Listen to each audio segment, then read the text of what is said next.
Use ചെയ്യുന്നത്. അപ്പോൾ നിങ്ങൾ ശ്രദ്ധിച്ചിട്ടുണ്ടാവും, നമ്മൾ മേക്കപ്പ് ഒക്കെ ചെയ്ത് കഴിയുമ്പോൾ എന്തിട്ടാലും ഫൗണ്ടേഷൻ ആയാലും ക്രീംസ് ആയാലും കുറച്ച് കഴിയുമ്പോൾ അതിങ്ങനെ ഒരു ചാര കളറായിട്ട് വരും. അതെന്താണെന്ന് വെച്ചാൽ നമ്മളുടെ ഈ സ്കിന്നിലുള്ള പിഗ്മെൻറ്റേഷൻ ഉണ്ടല്ലോ, അതൊക്കെ കറക്റ്റർ കൊണ്ട് കറക്റ്റ് ചെയ്യാത്തത് കൊണ്ടാണ് കേട്ടോ അങ്ങനെ വരുന്നത്. സോ നെക്സ്റ്റ് ടൈം നിങ്ങൾ മേക്കപ്പ് ചെയ്യുമ്പോൾ കളർ കറക്ഷൻ മസ്റ്റായിട്ടും ചെയ്യുക. നല്ലൊരു അഫോർഡബിൾ റെക്കമെൻഡേഷൻ ആണ് ഇൻസൈറ്റ്സിന്റെ കളർ കറക്ഷൻ കൺസീലർ കിറ്റ്. അതിൽ കുറേ കൺസീലർ ഷെയ്ഡ്സ് വരുന്നുണ്ട്, ഓറഞ്ച് കളറൊക്കെ വരുന്നുണ്ട് കേട്ടോ. സോ അത് വളരെ അഫോർഡബിൾ ആണ്. പിന്നെ നിങ്ങൾ കുറച്ചും കൂടി ഹൈ റേറ്റിൻ്റെ ആണ് നോക്കുന്നതെങ്കിൽ ഇതേപോലത്തെ ഡെയിലി ഫോർ എവറിനെ നോക്കാം. ഇതിൽ 4 ഷെയ്ഡ്സ് വരുന്നുണ്ട്.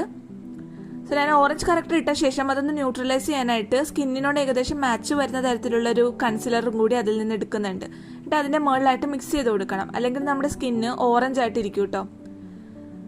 സോ ഇതേപോലെ ഒന്ന് എല്ലായിടത്തും അപ്ലൈ ചെയ്ത് ന്യൂട്രലൈസ് ചെയ്ത് കൊടുക്കണം.